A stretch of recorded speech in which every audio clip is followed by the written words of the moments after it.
And you were just hearing from President Donald Trump there at the Oval Office taking questions from reporters, and he touched on several topics from Elon Musk to tariffs and Canada. We want to go back to CBS News White House reporter Aaron Navarro, who is at the White House right now, to wrap all of this for us. Aaron, real quick, just what stood out to you? As I said, the president touched on a lot of topics, but what really stood out to you from what he had to say? Yeah, that's right. I'll start with the reason that the press were allowed into the office, which was President Trump announcing a sixth-generation new fighter jet, which his Secretary of Defense, Pete Hegseth, would help with stealth and deterrence, about a $20 billion contract, though Trump didn't admit that amount to Boeing. Certainly a big number there. At the beginning of his remarks, he said that student loans after the Department of Education would be dismantled is now going to the Small Business Administration, which is seeing its own side of cuts. And just going back to the jets, Trump really talked a lot about the New York Times story about Elon Musk reportedly going to the Pentagon to meet and see plans for a future war with China. Trump said that was false, called around to make sure it was false, and really criticized the New York Times several times throughout there. He also was asked about considerations that he would give up the role of Supreme Commander of NATO. He didn't directly answer the question, but did say President Putin will tell you that without the United States, he wouldn't be worried. But he is when the United States is involved, showing some signs of the on-again, off-again relationship that the U.S. is looking to build with Russia. Oh, yeah. All right. Aaron Navarro, thank you so much for your time today and for standing by. We really appreciate it. Reed Cowan joining us now to take over. My goodness, my fingers are tired from taking notes. Oh, no, I was watching you there.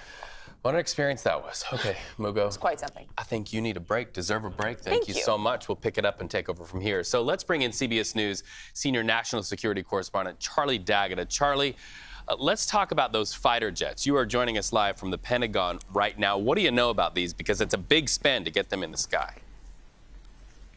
It really is. And in a place where it's hard to keep secrets, this has been one of the best kept secrets. The announcement came, as you heard, from President Trump, the next generation air dominance platform, the F-47. It's been awarded to Boeing.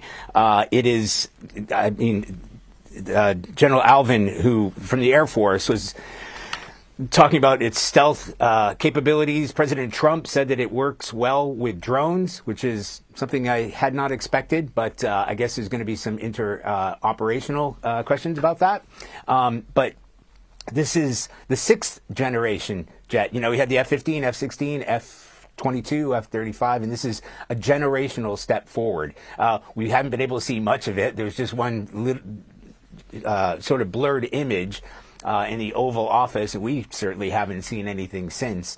But these, certainly from the Air Force's perspective, and President Trump and Defense Secretary Hegseth, who was cheerleading this particular aircraft, it's several generations ahead is how they're announcing it. All right, so we await a little more elaboration on its capabilities and future assigned missions. But I do have to ask you, you know, this announcement about that fighter jet sort of, well, to borrow a bad term, got trumped because of other headlines. And that was, of course, the meeting, the encounter between Pete Hegseth and Elon Musk there at the Pentagon. A lot of people asking questions about why Elon Musk would be at the Pentagon. What does the president have to say there?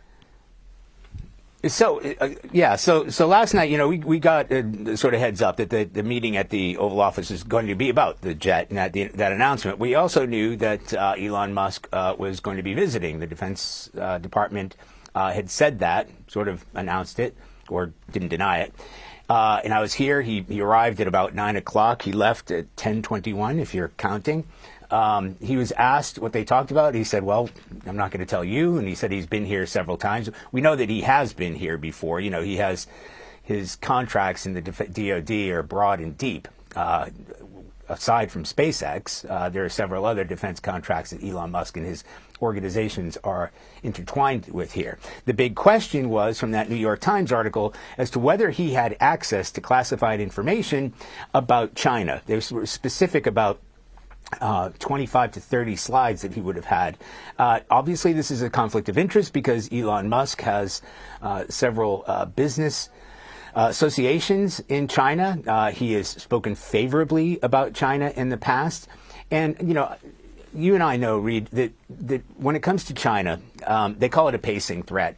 Whenever they're considering wargaming China, those are discussions that are ongoing, and they have sort of operations that have to do with that.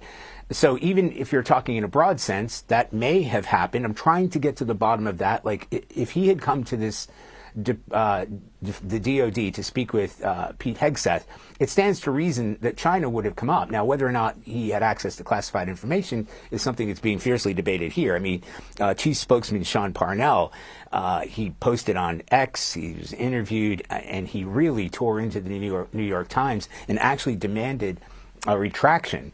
So it is a full frontal attack from the Defense Secretary, the DOD, and President Trump about whether or not somebody like Elon Musk would have access to that kind of classified information.